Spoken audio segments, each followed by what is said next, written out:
半がですね17秒前半といいますが、それまでが17秒93とトップタイムから1秒以上離されてしまっている西田修造コース内、そしてその後長谷川幸晴選手がスタートしていくキックいきます。ぐんぐんインプレッシャー。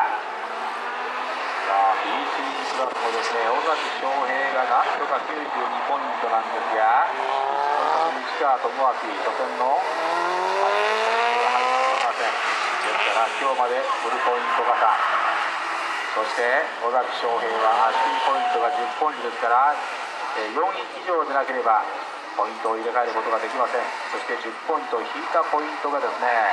入れ替わりのポイントになる。さあその差は19ポイントですね。19ポイントあるんですが、その差がですね一気に今日なる可能性はあります。さあゼッケン94番スタートしていきます。上松美智子選手、藤井エンジニアリング雑草魂 WRX-ST1 STI ですね。さあ天候もよく変わらず、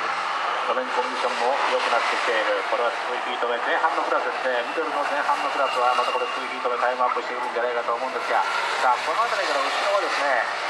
このままのコンディションでいけばですね1ヒート目2ヒート目ともに同じようなタイムゾーンかと思います。さあ西田修造1分20秒414、そして長谷川幸晴選手が1分22秒4841分22秒482。